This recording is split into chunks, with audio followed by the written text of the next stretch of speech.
Mike's Daily Podcast. Episode 1146.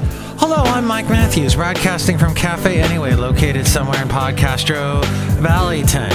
Today we hear from Benita, the Disgruntled Fiddle Player, the Brewmaster PLUS, the return of the much-loved news segment called the FM Project, which FM stands for Mike's Daily Podcast. Fecal matter. No. Fascinating material. That's what we're doing. Mike's Daily Podcast. So you take it on the run, baby. If that's the way you want it, baby, then I don't want you around. Wait, I got a little sidetracked with some REO Speedwagon. I went to a cool town called Benicia yesterday with my dog, and we walked around, and there were people playing Pokemon Go. Mike's Daily Podcast. I asked someone, are you catching any Pokemon? You know, which when I asked someone that at the San Leandro Marina, Mike's I got a person looking at me Daily like I was some kind of insane Podcast. old man. But this guy that I talked to at Benicia, right by the water, he said, yeah.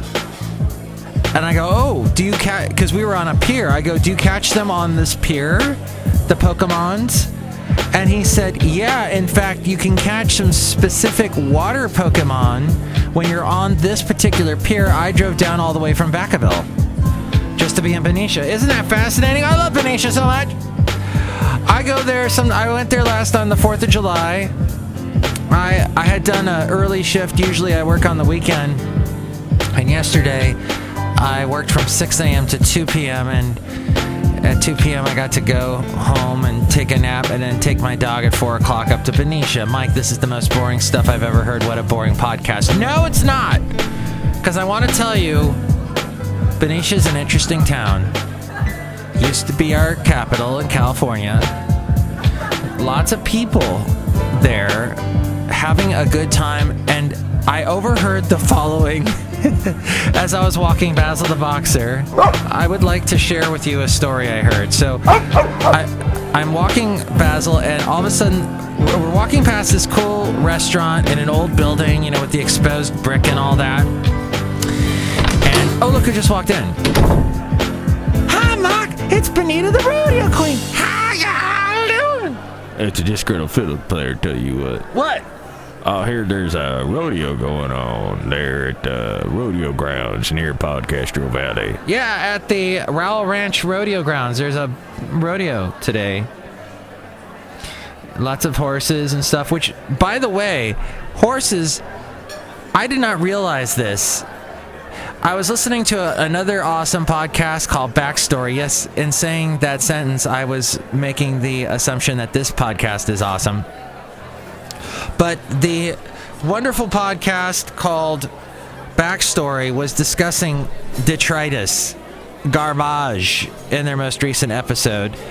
And they were talking about how in early New York, like we're talking early 1800s New York, that pigs ran wild through the streets, and they actually served a function. The pigs ate everything that was trash. People used to just throw their trash out in front of their residences, and the pigs went along and just ate everything that was organic, and some non-organic stuff they ate. And then these pigs actually belonged to people, and the pigs would, I guess, come home, and the people would eat the pigs. Oh, look who else. This is what they said on Backstory. It's so bizarre. Look who else just walked in. Hello, Mike. I make the root beer. I'm the brewmaster. Oh, boy. I make a delicious pig earth beer. You don't make any root beer now. All you do is live in the root beer vat.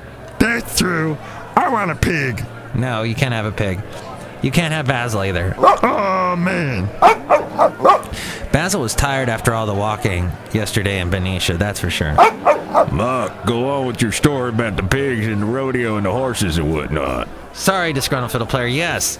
So, oh, by the way, I talked to someone yesterday who plays the violin. And I think I recruited her to listen to the show, so perhaps she's listening now.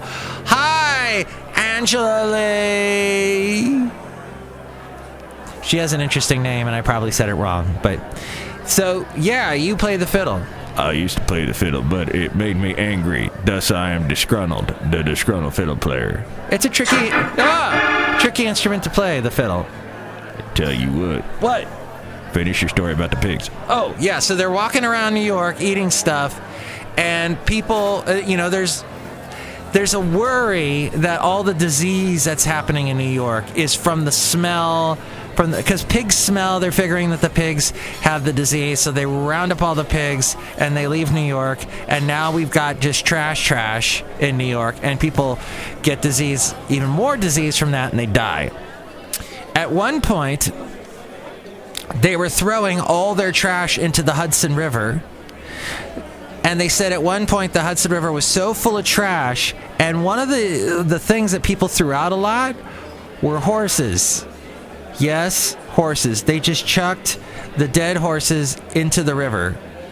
And I guess it makes sense that there was a lot of horses because people used horses for so many reasons back then. It wouldn't be until later, several decades later, but not much later, that immigrants came up with methods for turning dead horses into soap. And thus people were clean and not smelly anymore, and New York didn't smell anymore. The end. But horses, pigs, see how it all's connected? Trash, detritus, horses, rodeos. Mark, I'm very confused. Mark, he's very confused all the time, because he's right-handed. What does that have to do? Left-handed people are smart, like me. Oh, that's right. Actually, next weekend is going to be Left-Handers Day, a special holiday. I think it's next Sunday, in honor of people that are left-handed. A week from today, actually. Yeah. Mark, I'm left-handed. Yeah, you said that already. I guess left-handed people also like to brag about the fact that they're left-handed. Kind of like the people that say that they're part of Mensa, that they have the high IQ. They got to tell everyone that they have a high IQ, even though, people hate them when they say that, and they think that they're douches, and who cares if you have a high IQ if you're still a douche. Anyway, Benicia is a wonderful town, so check it out. And as I was walking, Basil, I heard this interesting couple, this beautiful couple, young, beautiful woman, good-looking guy, and they just leave this restaurant. I'm right ahead of them with Basil the boxer, and I hear the girl say, "We have so much fun together," she says to the guy. "We have so much fun together. I mean, we don't have to go to the city all the time," meaning San Francisco, for all you people not outside of the Bay Area. "I mean, we can go to Benicia and go to this cool restaurant." And then the guy says, "You have a nice butt," to the woman. Only he didn't say butt. He used a more colorful word. She didn't say anything for a couple seconds.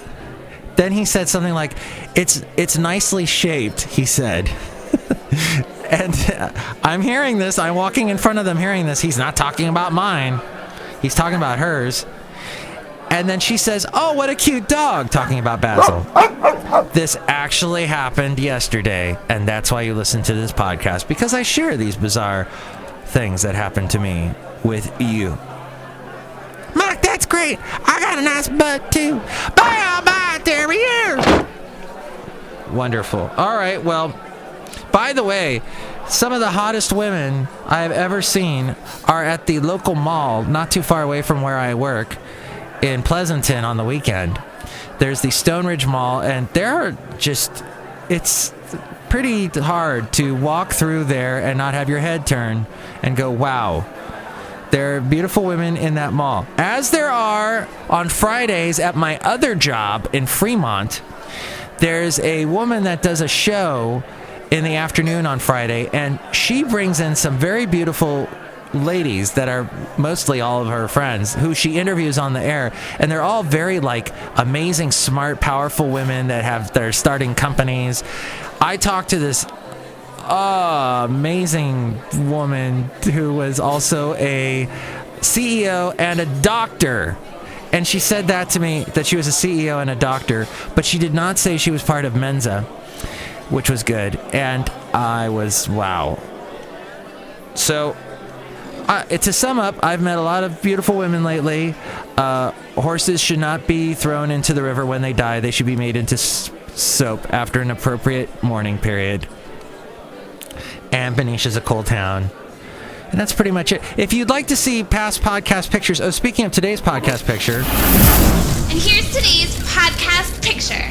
It has you in it, Disgruntled Fiddle Player. Yeah, but we ain't talking about Menza or my wife's beautiful derriere. No, we're not talking about Benita's derriere. We're talking about the Olympics that are going on right now. Apparently, the U.S. is doing well, and Russia is not doing so well. They've been banned because of all the drugs they do. Yeah, well, that's understandable. But I don't hate the Russians anymore because Trump loves the Russians, and so I must love them too because I love Trump. You know, it's not that I hate Trump.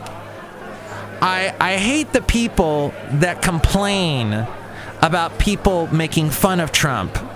They get all defensive, and I hate that double standard.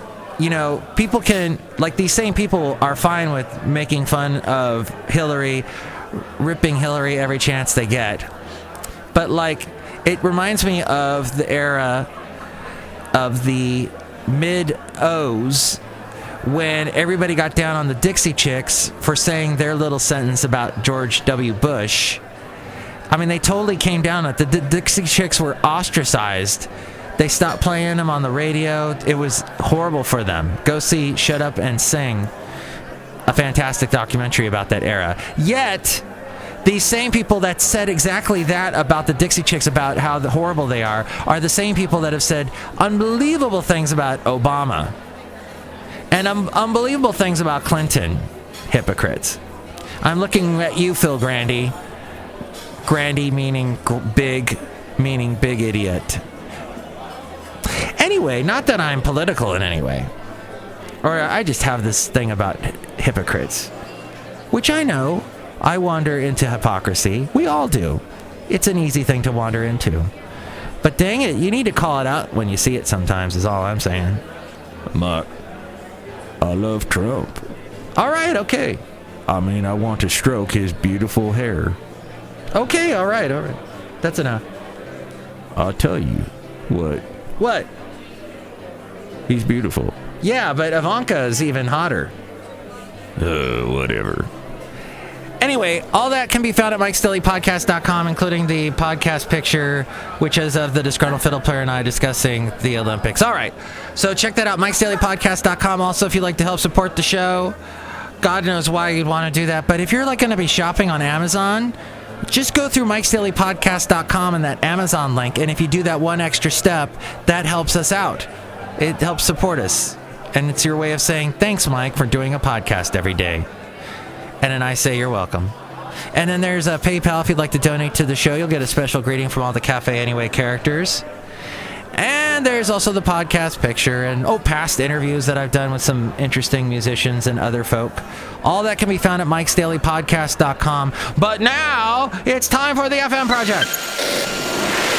The Fascinating Material Project. FM Project. Well, we haven't quite left the topic of politics because this is an interesting story, a fascinating bit of material. Groups of wealthy Republicans unhappy with Donald Trump, I'm really rich, have been privately courting prominent peers.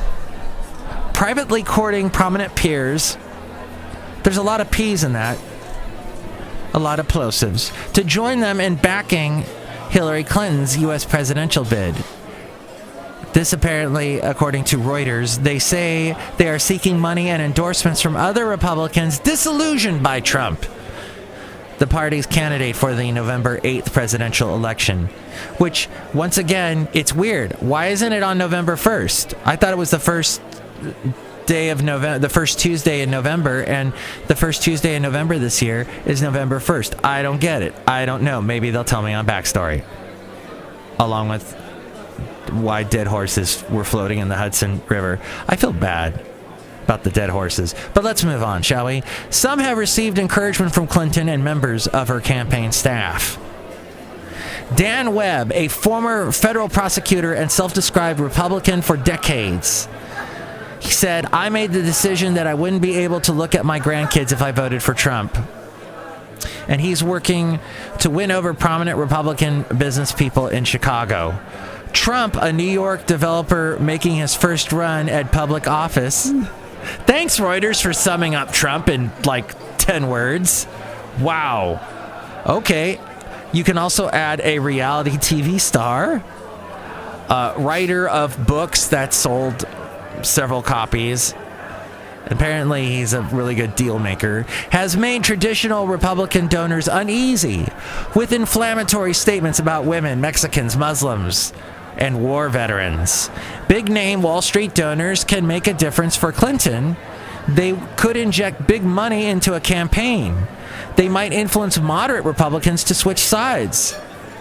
Their support of Clinton challenges Trump's assertion that his business successes make him a better candidate for president.